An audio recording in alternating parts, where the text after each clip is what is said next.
Hello friends, मैं हूं सन्मय प्रकाश और आप देख रहे हैं यूट्यूब चैनल सरकारी जॉब न्यूज़। कई महत्वपूर्ण क्वेश्चन हैं आप सबके एग्जामिनेशन के लिए जो देख रहे हैं। इसके अलावा भी क्वेश्चन हैं, सब पर बात करेंगे एक एक करके। और हाँ, इस साल का जनवरी से अगस्त तक का मैराथन वीडियो अवेलेबल है। अगर आपने नहीं देखा है देखिएगा ज़रूर। इस वीडियो के डिस्क्रिप्शन में उसका लिंक दिया हुआ है, PDF भी मिलेगा आपको।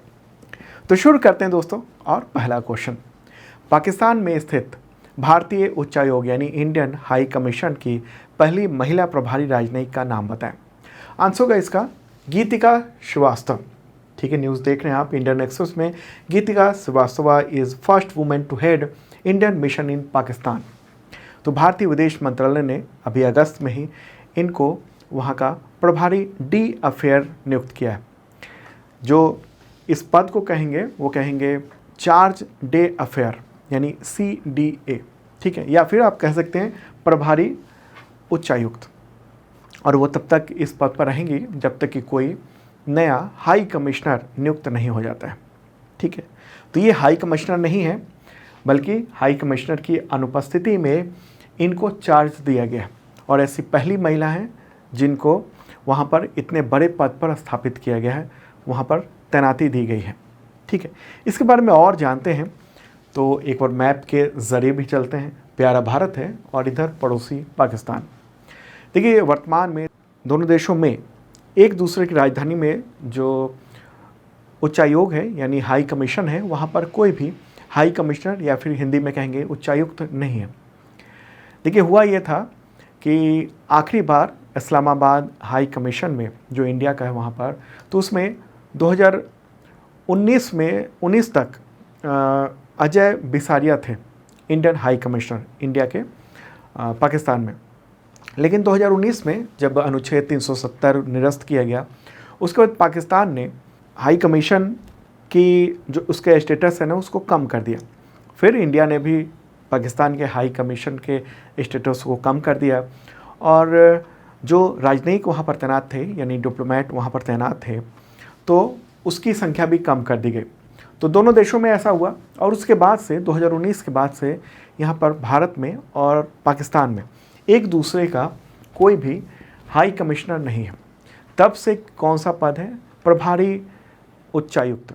तो भारतीय विदेश मंत्रालय ने पहली बार किसी महिला को पाकिस्तान स्थित भारतीय उच्चायोग का प्रभारी बनाया।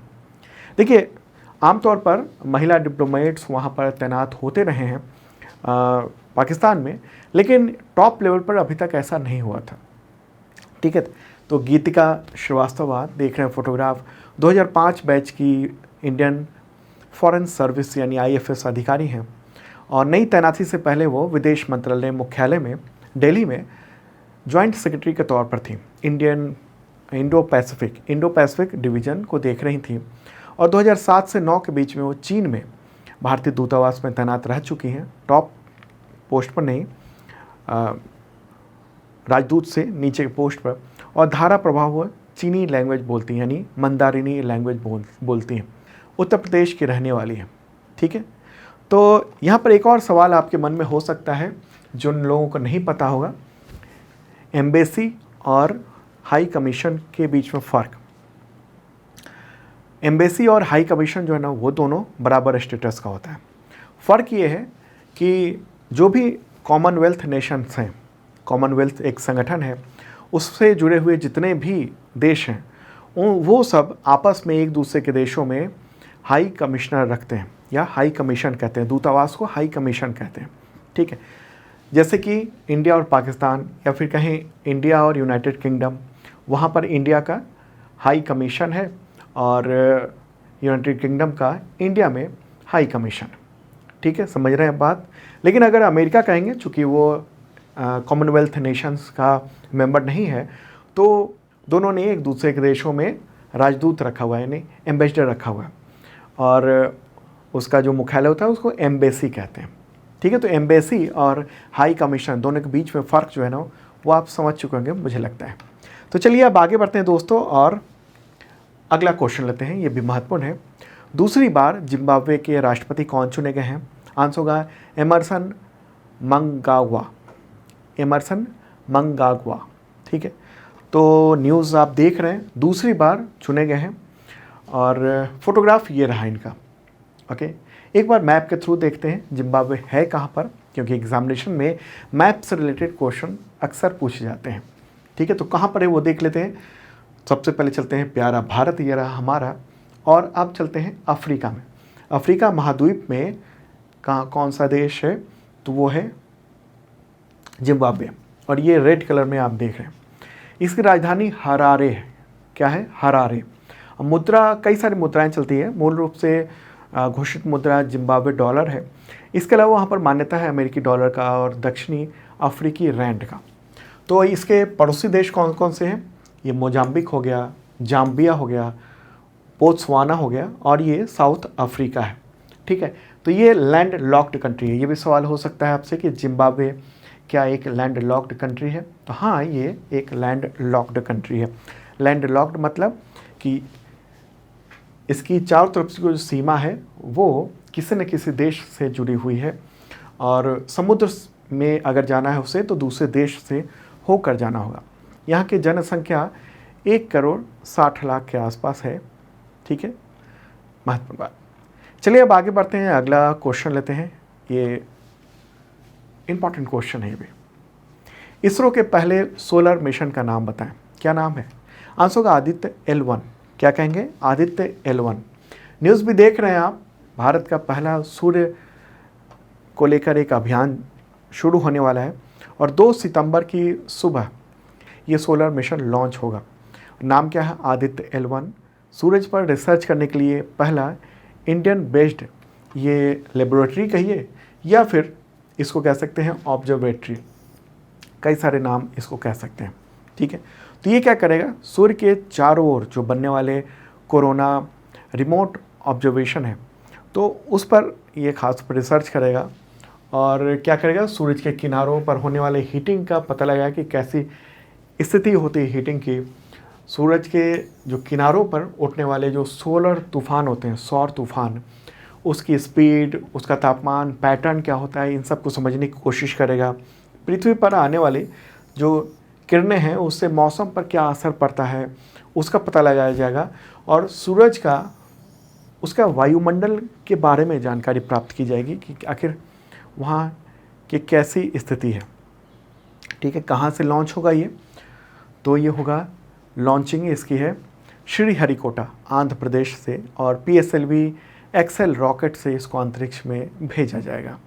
ठीक है, और इसका नाम जो है ना L1 रखा गया है। L1 क्यों? क्योंकि ये L1 पॉइंट पर ये तैनात होगा। ये आप देखिए, यहाँ पर ये सन है, ये अर्थ है, ठीक है, और ये यहाँ मून है। तो L1 को पहले समझे, नाम जो आदित्य L1 रखा गया है, क्यों रखा गया है? इसको फुल फॉर्म में L1 को लैग्रेंज पॉइंट कहते हैं, लैग्रेंज पॉइंट। और ये L1 जो है ना वो सूरज के चारों तरफ से एक सर्कल में एक खास तरह का पॉइंट है। तो ये 5 पॉइंट है जहाँ पर सूर्य और पृथ्वी का जो गुरुत्वाकर्षण बल है, यानी ग्रेविटेशनल फोर्स है, वो बैलेंस हो जाता है। ठीक है, तो ऐसे में क्या होता है, वहाँ पर किसी भी ऑब्जेक्ट को अगर रखेंगे तो वहाँ स्थिर रहेगा और फिर एनर्जी कम लगेगी। ओके, तो अभी क्या है ये देखिए आप, L1 यहाँ पर है, इस जगह पर है, L2 इस जगह पर है, ओके, L3 यहाँ है, L4 और ये L5।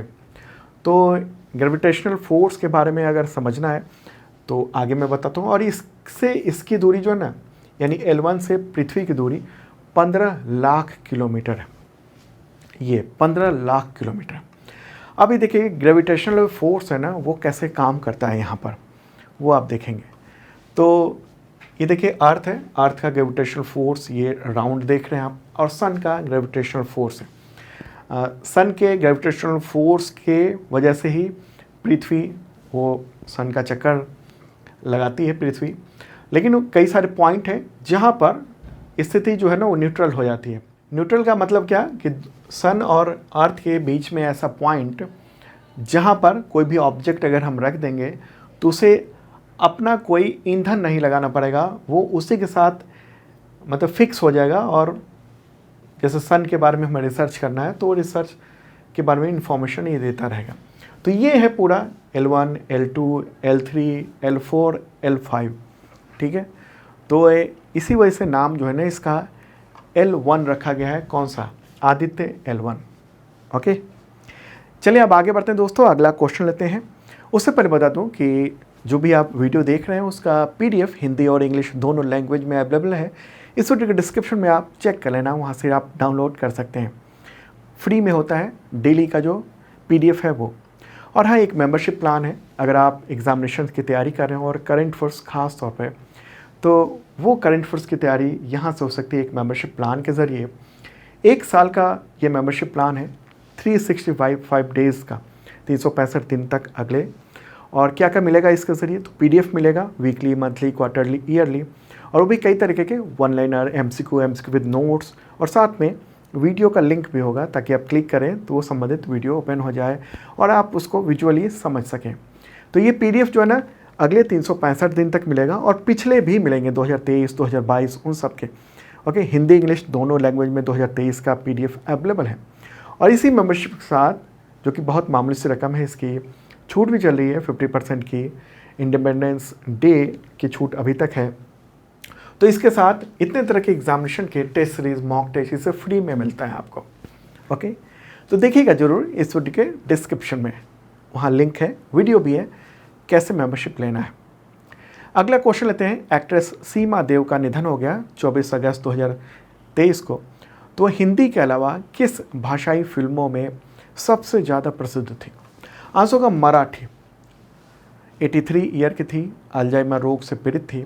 उनके पिता रमेश देव थे, ठीक है, ये रमेश देव। और एक पिक्चर थी, उसका नाम है पिक्चर का आनंद, ब्लॉकबस्टर पिक्चर रही। उसमें अमिताभ बच्चन और कई सारे एक्टर थे, तो उसमें भी उन्होंने बहुत ही प्रभावी भूमिका निभाई थी, ठीक है। और हालांकि इन्होंने ज़्यादातर जो फिल्में की हैं वो मराठी लैंग्वेज में की, और काफ़ी पॉपुलर ये रही हैं, मराठी एक्ट्रेस रही हैं ये पॉपुलर। आगे बढ़ते हैं, अगला क्वेश्चन लेते हैं। क्वेश्चन नहीं है ये, एक इन्फॉर्मेशन है। देखिए, चीन ने क्या किया है, एक आधिकारिक मानचित्र जारी किया है, यानी मैप जारी किया है। न्यूज़ आप देख रहे हैं, ऑफिशियल मैप जारी किया है। उसमें अपना जो उसका मतलब उसका दावा जो जहाँ जहाँ क्षेत्र का टेरिटोरियल क्लेम्स जहाँ जहाँ उसको वहाँ पर उसने दिखाया हुआ है। और इसमें क्या किया है उसने एक बार मैप के थ्रू भी आपको बताते हैं हम, ठीक है। प्यारा भारत है और ये पड़ोसी चाइना। तो उसने क्या किया है, यहाँ पर जो अपना अरुणाचल प्रदेश है इसे अपने मैप में दिखा दिया है, और इधर अक्साई चीन है उसको भी अपने मैप में दिखा दिया है। और ये सब तब हुआ है जब अभी कुछ वक्त पहले की बात है, जब ब्रिक्स समिट हुआ और उसमें प्राइम मिनिस्टर नरेंद्र मोदी और चाइना के राष्ट्रपति शी जिनपिंग के बीच में बहुत संक्षिप्त सी बातचीत हुई कि जो LAC है वहाँ पर कैसे सेनाओं का जो तनाव है उसको कैसे कम किया जाए। लेकिन नतीजा ये देख रहे हैं कि कुछ ही दिन हुए हैं और फिर से एक नया मैप जारी कर दिया गया, और उसमें इंडियन जो टेरिटरी है, इंडियन जो इलाके हैं उसको अपने मैप में वो दिखा रहा है, ठीक है। तो ये एक इन्फॉर्मेशन है, जो भी घटना हो रही है उसके बारे में जानना ज़रूरी है, तो इसलिए मैंने ये सब बताया है। ओके, ये वो वाला मैप नहीं है जो जारी किया है उसने, ये मैं आपको समझने के लिए बता रहा हूँ, ठीक है। और ऑफिशियल मैप भी नहीं है ये, इसमें चूक हो सकती है। चलिए आगे बढ़ते हैं दोस्तों, अगला क्वेश्चन लेते हैं। अंतर्राष्ट्रीय व्हेल शार्क दिवस कब मनाया जाता है? आंसर होगा 30 अगस्त को। तो व्हेल शार्क जो है ना उसके महत्व, उसके संरक्षण, इन सब के जानकारी के लिए, जागरूकता के लिए ये दिवस मनाया जाता है। अगला क्वेश्चन लेते हैं। राष्ट्रीय लघु उद्योग दिवस कब मनाया जाता है? आंसर होगा 30 अगस्त को। जो राष्ट्रीय लघु उद्योग है, देश भर में स्मॉल स्केल इंडस्ट्रीज़ जो हैं उन सब को बढ़ावा देने के लिए 30 अगस्त का दिन है और ये मनाया जाता है इस दिन। अगला क्वेश्चन महत्वपूर्ण है। भारत निर्वाचन आयोग यानी इलेक्शन कमीशन ऑफ इंडिया ने अगस्त 2023 में नेशनल आइकॉन किसे बनाया है? आंसर होगा सचिन तेंदुलकर। ये नए नेशनल आइकॉन आप देख रहे हैं, न्यूज़ भी देख रहे हैं और फोटोग्राफ। देखिए, तेंदुलकर के अलावा चुनाव आयोग के पास 2 अन्य राष्ट्रीय प्रतीक हैं, यानी नेशनल आइकॉन है। कौन कौन है? एक्टर पंकज त्रिपाठी और पद्मश्री पुरस्कार विजेता और कार्यकर्ता डॉक्टर नीरू कुमार। तो 3 यहाँ पर नेशनल आइकॉन हम लोग देखेंगे, ठीक है। पंकज त्रिपाठी पहले से हैं और डॉक्टर नीरू कुमार, और अब नए सचिन तेंदुलकर को भी इसमें शामिल कर लिया गया है। महत्वपूर्ण बात कि ये सब 2024 का जो इलेक्शन होगा ना, आम चुनाव, लोकसभा का चुनाव, उसमें लोगों को जागरूक करेंगे कि लोग वोटिंग ज़रूर करें। जो लोकतंत्र है उसके लिए वोटिंग ज़रूरी है। ओके, 2024 के लिए चुनाव आयोग ने ये तैयारी की है। अच्छा, 2019 के लोकसभा चुनाव के दौरान महेंद्र सिंह धोनी जो क्रिकेटर हैं और एक्टर आमिर खान, इसके अलावा मुक्केबाज मैरी कॉम, उन सबको नेशनल आइकॉन बनाया गया था। और इस बार आप ये सब नाम देख रहे हैं, महत्वपूर्ण। अगला क्वेश्चन लेते हैं, नेशनल ग्रीन ट्रिब्यूनल यानी एनजीटी के नए अध्यक्ष कौन है? आंसर का जस्टिस प्रकाश श्रीवास्तव, ठीक है। कुछ वक्त पहले की बात है जब शिव कुमार सिंह को, जस्टिस शिव कुमार सिंह को कार्यवाहक अध्यक्ष बनाया गया था, लेकिन अब अस्थायी अध्यक्ष बना दिया गया है। कोलकाता हाई कोर्ट के पूर्व चीफ जस्टिस प्रकाश श्रीवास्तव अब वो नेशनल ग्रीन ट्रिब्यूनल के नए चेयरमैन हो गए हैं, ठीक है। तो नेशनल ग्रीन ट्रिब्यूनल, उसके बारे में आप जानते होंगे, ये एनजीटी एक्ट 2010 के तहत स्थापित एक विशेष जुडिशियल बॉडी है। स्थापना हुई थी 18 अक्टूबर 2010 को, और ये एक स्पेशल कोर्ट है जहां पर एनवायरमेंटल जो भी डिस्प्यूट हैं उसकी सुनवाई होती है। यहाँ पर पर्यावरण से रिलेटेड चीज़ों पर सुनवाई होती है। ओके, चलिए आगे बढ़ते हैं, अगला क्वेश्चन लेते हैं। फार्मूला 1 डच ग्रैंड प्रिक्स 2023 खिताब किसने जीता? आंसर होगा मैक्स वर्स्टैपेन, ठीक है। तो रेड बुल के फार्मूला 1 ड्राइवर हैं वो। तो दोस्तों, ये था इंपॉर्टेंट करंट अफेयर्स आप सबके एग्जामिनेशंस के लिए। एक अपील कि जिन लोगों ने सब्सक्राइब नहीं किया ज़रूर कर लें, बेल आइकन दबाएंगे तो नोटिफिकेशन वक्त पे आएगा, और पसंद आया तो लाइक बटन जरूर दबा देना। और जिन लोगों ने मेंबरशिप नहीं लिया है उनके लिए मौका है, इस वीडियो के डिस्क्रिप्शन में आप चेक कर लेना। बाय, अब कल मिलेंगे।